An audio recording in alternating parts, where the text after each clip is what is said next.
Good day everyone, so hope you're all doing really well. Today we'll be discussing the latest 5.4 combat event in Genshin Impact and exactly what some of the issues are and what a lot of people can find fault with, because there's a lot of things that I also don't like about it.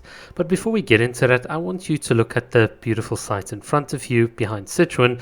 The scenery here is really gorgeous, and as someone that really likes taking photos in Genshin Impact, just watch my community tab. This is a very good spot, so a bit of a fancy spot for those of you that like it. Okay, so let's talk a bit about the combat then. I think ultimately what we want in Genshin is a combat event where things feel fair, and when I mean fair is that you can use a variety of teams and team archetypes, you have a variety of strategies, you have a variety of buffs and stage effects and enemy variations, such that you can use all of your characters in meaningful ways. So as you can see here in the background, I really haven't been trying a whole lot. Once I got to see exactly how this event worked, I was just like, you know what, I'll just go in, and once I get stuck, that's kind of the end of it. And I tried and a couple, like on the first floor and a couple of the other floors, a few of my C6 teams, and they just didn't really feel that good. Once again, it's just all about coming in, relaxing, not min-maxing and try-harding. If I wanted to do the whole food buffs thing and spend hours crit fishing, it's possible. We can get to floor 25, but I think here's my big problem.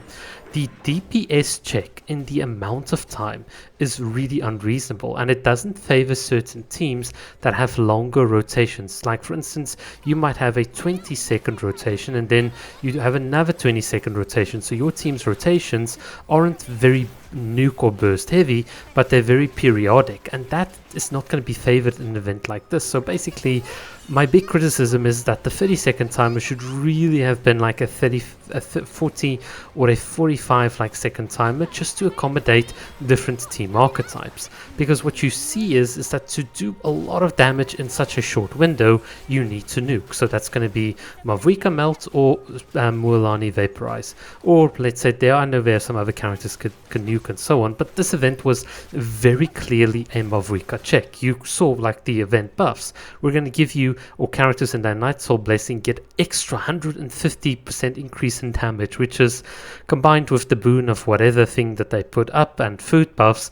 Yeah, you are just going to do a lot of damage, and it's still not good enough. If you're like me and you've got a C0 Mavuika, it's not good enough. Even with a C2 Shalom, even with a C6 Farina and an R5 whatever key weapon to give you lots of vaporize, it's not good enough. In fact, I've been benchmarking this against various people on my friends list, other people that have all the characters, and it seems that, let's say for example on the first stage, you need a minimum of a C2 Mavuika and a C2 Sitlali and a C2 Shalona and the Bennett and the food buffs, and then you'll be able to just get the final floor 25, within just barely under like 30 seconds.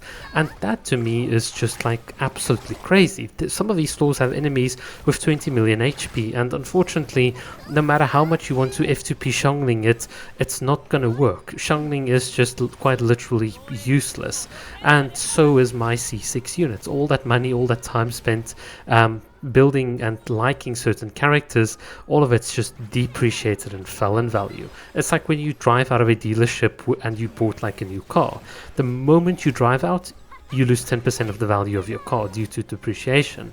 And certainly since Natlan has come out, I felt that my units have depreciated significantly in value, because their damage ceilings were never like designed for enemies of this high like HP pools and stuff. And certainly the way in which these units deal damage is not, it's not the way Natlan wants to do it. Natlan's all just about these massive nukes and bursts, and it's really crazy. Even with Chaska, once you see her at C6, it's all about that rapid fire quick damage, and you cannot keep up if you don't have the latest units. So yeah, that is the situation I find myself in. I love characters that do damage over time. Your Hyper Bloom variations like for instance with Nilo Bloom, Mono Hydra, all of these teams have the characteristic that they've got a consistent throughput with a relatively high skill damage floor, but their damage ceilings aren't that high. That's kind of like how I built my units, and an event like this where it's all about the nuke, it's just an event that I don't like. It really feels like unless I've got certain units, I'm gonna be at a disadvantage. Now, I can try harder, but I don't want to because, like I said, I want to make a quick, fun combat video. I want to get in here, just turn my brain off, and unfortunately, if I cannot do it, then a lot of F2P players cannot. And I've noticed this about Genshin.